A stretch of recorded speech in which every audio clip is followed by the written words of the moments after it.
Good afternoon, and thanks for having us in. A former teacher in Rapid City and Custer is now headed to federal prison. 43-year-old Nathan Fritsch pleaded guilty to downloading child pornography. A judge sentenced him to 5 years behind bars. The crimes occurred between September of 2022 and December of the same year. According to state records, he lost his teaching license 1 year after the crimes. In addition to downloading child porn, Frisch is also admitting to putting children's faces on images of adult porn. A Sioux Falls man is in the Minnehaha County Jail accused of first-degree kidnapping and assault. 39-year-old Michael Thiesfeld was booked into jail yesterday afternoon and is scheduled to make his first court appearance at 1:30 today. We will listen in on the hearing and bring you details of the case tonight on KELOLAND News. Well, Ashton Provost, and pregnant and a mother with a young girl when she was fatally shot last August. Tonight, you'll hear from her parents about the kind of person that she was. I cry for my kid. I cry for my child. My girl, she had such a beautiful heart and soul, and she had so much plans for herself and her daughter. Provost was a member of the Oglala Sioux tribe. You'll learn about her life and legacy through the eyes of people who mourn her tonight at 10 in a report from KELOLAND's Dan Santella. Turning now to a first look at your midday forecast with meteorologist Megan Chatta. And it's a nice day out there, a little on the windy side though, huh? It is a nice day out there, but we have those thicker clouds starting to move in, watching another chance of some rain showers, mainly in south central and southwestern South Dakota right now.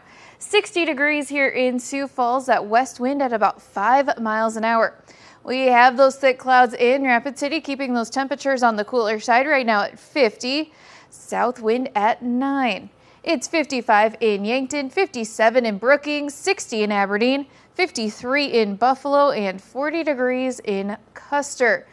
Our winds are mostly light right now at 5 to 15 miles an hour. They're going to stay on the lighter side as we head through this afternoon, except in western South Dakota. On satellite, we do have those thicker clouds in western, central, and southeastern KELOLAND, some sunshine in the northeast. But if we look under those clouds, we do have some rain showers there between Winter up towards Pierre, back towards Rapid City. Now those will become widespread as we head into the later parts of this afternoon and mainly into this evening. So for today, those thicker clouds filling in, 65 Sioux Falls, 66 the high in Aberdeen, 63 in Pierre, and a windy 61 in Rapid City. That rain and thunder shower chance becoming widespread again later this evening and into tonight, with a low near 46 in Sioux Falls, 44 in Aberdeen and in Pierre, and 36 in Rapid City. Tomorrow is going to be another warm day with some rain and thunder showers mainly in the morning. The stronger winds in central and western South Dakota, 62 Sioux Falls, 61 in Aberdeen, 60 in Pierre, and 57 in Rapid City. We'll keep those warm temperatures around through the end of the week, even into the weekend, with those mostly light winds on Friday, highs in the 50s and 60s. Even warmer temperatures are on the way as we head through the weekend, trying to reach 70 by Sunday, but some stronger winds return for the work week with some more rain and thunderstorms. We'll take a closer look at what to expect in just a little bit. All right, thank you, Megan.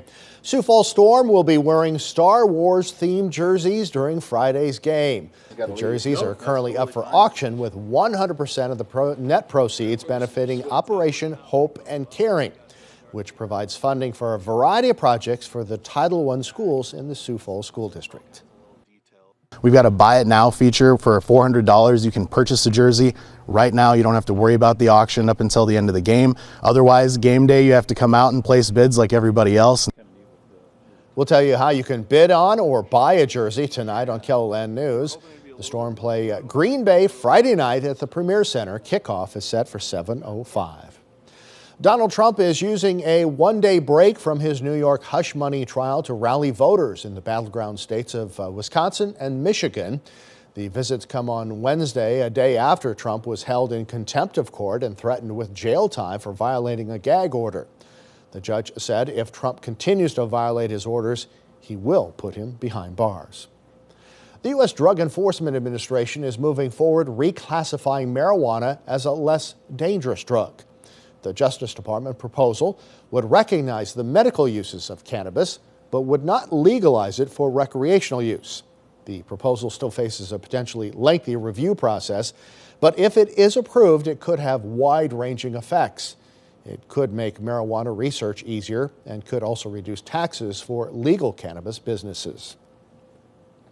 Well, campus protests against the war in Gaza escalated overnight across the country, with protesters and counter-protesters clashing at UCLA and in New York City.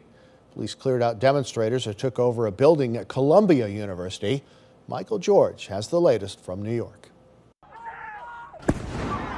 Violent clashes erupted overnight on UCLA's campus between pro-Palestinian protesters who had set up an encampment and counter-demonstrators who launched what looked like some kind of fireworks into the tents. They also attempted to knock down the barriers in front of the camp. There was a lot of fights going on too, like people would start hitting each other with sticks. There did not appear to be a law enforcement presence on the campus for hours, but eventually police did arrive. Heated confrontations also escalated overnight at Columbia University as New York City police officers moved in. Some climbed through a window to get protesters out of an academic building they'd been occupying. The officers entered at the request of the university. We knew these children were being exploited and they were in danger. New York City's mayor blamed outside agitators for the rise in tension. It was clear we had to take appropriate actions. When our intelligence division identified those who were professionals, well-trained, one of them was married to someone that was arrested for terrorism. Police also began clearing the tent encampment that has been the symbol of the protests on Columbia's campus for nearly 2 weeks. We will not stop, we will not rest. This is close. And it's not just the coasts. Police responded Wednesday to pro-Palestinian protests from Tulane University in New Orleans to the University of Wisconsin. The demonstrations have sparked more than 1,000 arrests nationwide since they started. Michael George, CBS News, New York. The NYPD said they made hundreds of arrests overnight in connection with the protests.